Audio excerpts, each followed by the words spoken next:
Ou seja, de certa forma, ele mata toda e qualquer possibilidade de criação de jogo no meio de campo, com essas duas alterações. Para colocar o Danilo, para fazer aquela linha de 3 sobre a qual a gente se referiu, e o Bruno Henrique para ser a única válvula de escape possível no time do Flamengo, e não deu muito certo. E aí o Flamengo é pressionado. Bastante pressionado, e o Racing, com um repertório ofensivo paupérrimo, né? Mas jogava em casa, o torcedor volta para o jogo depois da expulsão. O Gustavo Costas, num segundo momento, empilha atacantes, coloca 2 centroavantes, Balboa e Maravilha Martínez, põe o Vieto para jogar, vai para cima do Flamengo. Vergara, o Zarate, que jogou no Atlético Mineiro, mais um meia, o Vergara pelo lado do Varela, depois do Emerson Royal. O Varela jogou uma péssima partida ontem, e vai na base da empurrância, né? E aí o Rossi brilhou. É curioso, Kaká, rapidamente, falar sobre o Rossi, porque o camarada que não viu o jogo vai olhar a estatística, ele vai ver assim, 4 defesas. Não é um número absurdo de defesas, mas ele fez 2 milagres no jogo. No primeiro tempo, quando o Flamengo era superior, foi a única chance do Racing, né? Aquela cabeçada do Konechny no segundo pau, em cima do Varela. Que ele, como manda o figurino, cabeçada forte no cantinho, o Rossi foi buscar. E o chute do Vieto aos 46, né? Que a bola desvia no Emerson Royal ainda e o Rossi faz esse milagre. Foram 2.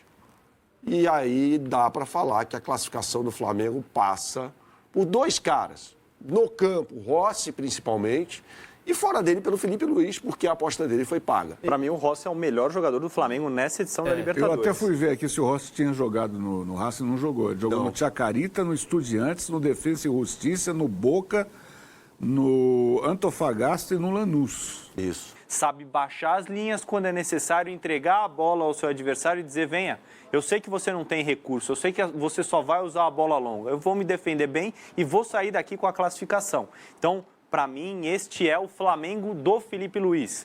Ele bebeu na fonte de todos esses caras, isso é inegável, ele acumulou experiências enquanto jogador, mas quanto treinador, para mim, ele já é um cara consolidado. E não acho que a gente possa vir aqui e dizer, mesmo que ele não conquiste a Libertadores, mesmo que ele não conquiste o Campeonato Brasileiro, a gente não pode vir aqui no final do ano e dizer que ele executou um mau trabalho. Não, muito pelo contrário. Ô, Ivan, você que fez o jogo pela TMC, agora mudou o nome, né? Transamérica. Você imaginava que o Flamengo fosse aguentar a pressão toda, principalmente depois, a partir dos 10 minutos do segundo tempo, quando o Plata foi expulso? Não, eu esperava uma blitz,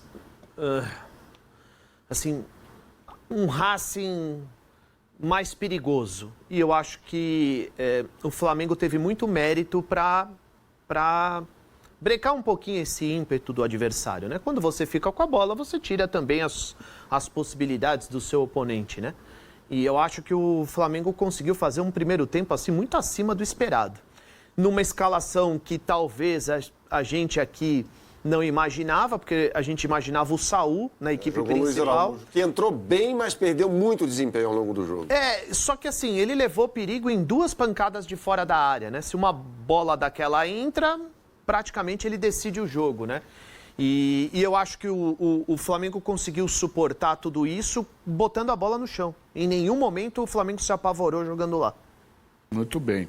Se a gente for olhar para o campinho, até para a gente conseguir deixar bem claro para quem está em casa, então, o Racing atacando da esquerda para a direita, o Flamengo da direita para a esquerda. Qual o ponto que eu acho que valeria a gente salientar aqui? A estratégia do Felipe Luiz no primeiro tempo. Então, Luiz Araújo, Carrascal e Arrascaeta jogando por dentro, e a ideia era tirar Colombo e Rojo dessas posições confortáveis. À medida que um deles saía para dar o combate, o Plata fazia muito essa diagonal. A gente viu muito o Plata saindo dessa posição. Plata jogou muito no primeiro tempo. Saiu muito dessa posição. Vem cá me ajudar, Berna. Saiu dessa posição de referência para ir para outras zonas do campo em busca desse espaço. Do lado esquerdo, inclusive. Para o lado esquerdo ou para o lado direito, tentando movimentar esses 2 caras. O Zuculini fez um papel muito parecido com o que foi do Sousa no primeiro jogo. Ele entrou, o caso do Gustavo Costas, com o Zuculini, Almendra e Nardoni. E a ideia do lado do Racing era povoar a área, como a gente mostrou aqui, para executar cruzamentos. Então, Konechny pelo lado esquerdo, com o Maravilha Martinez e Solari jogando os 3 por dentro, soltando os 2 laterais, Mura e Rojas, para que eles pudessem executar cruzamentos. Que partida fizeram Léo Ortiz e Léo Pereira? Duelo dificílimo, o Maravilha Martinez não ganhou praticamente nenhum duelo contra os 2 zagueiros do Flamengo. Era mais ou menos esse o desenho da primeira etapa. No segundo tempo, obviamente, o Flamengo perdeu o Plata expulso, e para deixar bem claro para quem está em casa qual que era a estratégia, o Felipe Luiz passou a trabalhar com 3 zagueiros, sacou a Arrascaeta do time, trabalhou com o Jorginho, Pulgar e, no caso, o Luiz Araújo, para que eles ficassem os 3 meias à frente, com uma linha de 5 atrás, e só um homem mais avançado, que no caso não era o Carrascal, que saiu para a entrada do Bruno Henrique do lado do Flamengo, Bruno Henrique como homem mais avançado. Com essa formação, era possível defender bem os lados do campo com os 2 laterais, sem deixar a área vazia com os 3 zagueiros. Os 3 meio-campistas, porque foi esse o papel do Luiz Araújo após a expulsão, tinham a missão de defender bem essa parte da entrada da área e ganhar os rebotes, e o Bruno Henrique tinha que puxar os contra-ataques. Há até um momento curioso no segundo tempo, em que o Felipe Luiz dá uma instrução para o Bruno Henrique: fica no volante e deixa os zagueiros, ou seja, deixa Rojo e Colombo com a bola, porque deles não vai sair nada. Eles não vão conseguir criar nenhuma situação importante. No máximo, ela sairia do Zuculini. Então, a missão do Bruno Henrique era essa: missão dada, missão cumprida de forma exemplar pelos jogadores do Flamengo no gramado. Muito bem. Alexandro também foi muito bem. Muito bem. O outro que não foi falado, só para Pulgar. Partidaça do Eric Pulgar, de almanaque. Agora, a gente reclama tanto da arbitragem do futebol brasileiro, mas vamos combinar que o tal do Piero Massa fez de tudo para estragar o jogo, porque a expulsão do Plata não convenceu, acho que nem a ele, quanto mais as pessoas que estavam assistindo o jogo. Tem o áudio disponibilizado pela Conmebol, vamos ouvir. Vale. Ahí, sobre todo, mira. Yo. Ah, vale, perdona. Limpio. Limpio. Vale. Déjale falta. Nada. Vale. Deja seguir un poquito que después se toma. Ah, adelante, después de que cae. Estoy viendo. Ah, vivo. Todo chequeado. Lateral. Cuidado, cuidado. Ojo. Mira este gol, ¿cómo compadre? Vale, tenés que echar. Para, dice. ¿A quién? Hay un combo fuera de la cámara. Fue de cámara. Todavía no se para, lo fue a buscar rojo, lo toma el... Tranquilo. Ya, dale. Lo levanta rojo Tranquilo, no y le tira un manotazo. Nacho, dime Piero, ¿qué quiere decirme? No, dime tú, no te escucho. Me está hablando. Perfecto. Es la que mostró el programa. Vale. Mira, Lara, el jugador de Racing intenta levantar de la camiseta al jugador de Flamengo. Y el jugador de Flamengo le da un golpe de puño en los genitales. El Claudio dice golpe. ¿Y por qué no le da un cuadrito más para cuando él cae también? Para que se vea. Sí, ahí. Para que sea con que cae. Piero. No tenés que buscar nada. Piero. Tenemos solo una cámara lejana donde muestra que Marco Rojo toma al jugador de la camiseta para levantarlo y él reacciona con un golpe. Perfecto. Menos, né, gente? Eu acho que assim, um amarelo para cada um, acabou a discussão, vamos embora. Mas não chegar nesse ponto de como se fosse uma agressão, deu um soco no Então, cara. ele não vai no VAR, né? Não, ele não foi Não chamado. vai, ele não foi chamado. Ele não foi chamado. E ele não viu. Então ele acreditou no Bandeira. É, porque o Bandeira está em cima. É. Não foi, assim, para mim não era para expulsão, concordo com você. Mas, assim, o Plata fez isso na frente do auxiliar. Ele foi juvenil. Ele caiu na pilha do Rojo, e o Rojo é um jogador muito experiente. Jogador de Copa do Mundo, né? Cara que ia fazer isso mesmo. Estava ali para isso. Né? Um jogador hoje sem muita condição de jogar profissionalmente nesse nível, por exemplo, de final de Libertadores da América. Mas um jogador muito experiente, foi lá e encheu o saco do Plata. E o Plata caiu direitinho. Repito, para mim não era para expulsão, mas ele foi juvenil, o Plata. O que você achou, Léo? Eu sigo o relator aí. Acho que a palavra que o Berna usou foi perfeita. O Plata foi juvenil.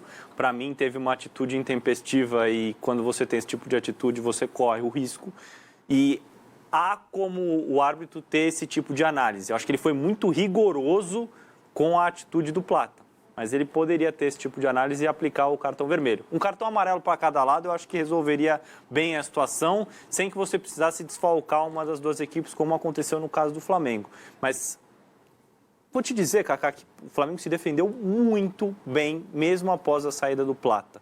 E não acho que houve um efeito prático considerável para que o Racing conseguisse criar muitas chances como ele poderia ter criado, fosse um time com mais recursos e se o Flamengo não tivesse tido tanto êxito na missão. Acho que ele muda o roteiro do jogo por você ter um jogador a menos, mas não foi o Racing empilhando chances, o Racing fazendo 15 defesas, ele fez as defesas importantes, mas não foi aquele abafa absurdo que a gente já viu em outras situações. Então, mas a gente sabe o quanto faz falta um jogador. Claro. Futebol de alto nível, a ausência dele poderia colocar tudo a perder. Sem óbvio. dúvida, sem dúvida. Assim, até porque o Felipe Luiz fez 2 alterações polêmicas, no mínimo.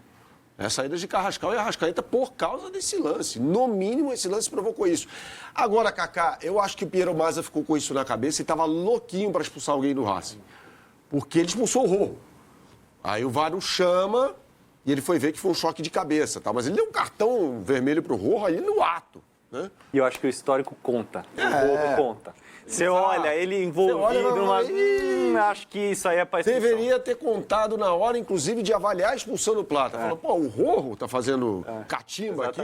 Levanta daí, cara. Eu sei do que você é capaz. Carlos, eu concordo com os companheiros, realmente o cartão vermelho foi exagerado. Mas é o seguinte, é uma região muito sensível, né?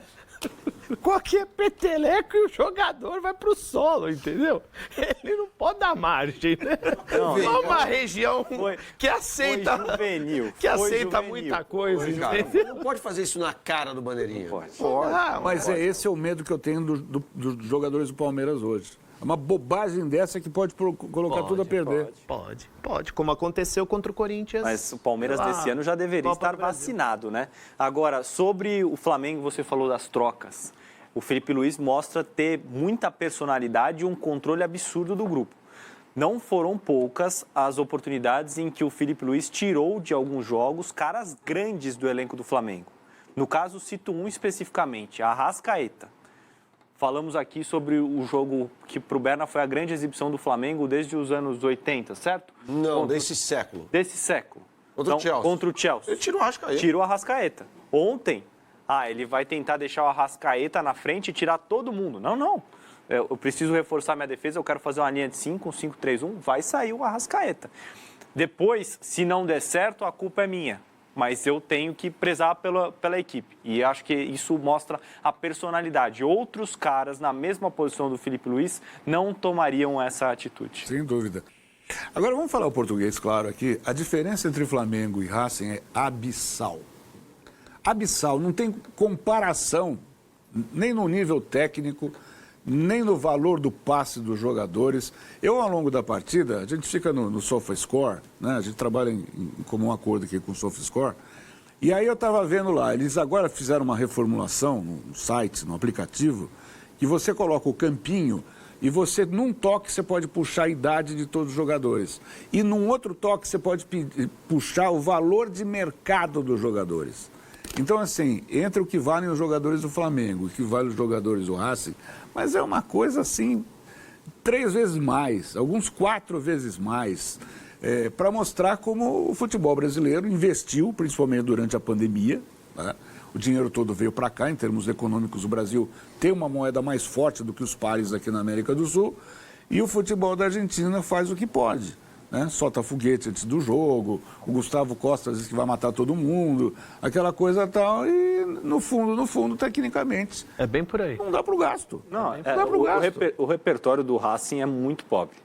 E foi até, a gente trouxe a análise durante a semana, é até algo simples de fazer, porque não existe uma jogada combinada, uma infiltração de um cara num espaço específico entre um zagueiro e lateral do adversário, ou enfim, algo muito rebuscado. É essa bola longa, e acho que foi algo até mais acentuado na partida de ontem do que vinha sendo ao longo da Libertadores. O repertório era pequeno, era praticamente nulo.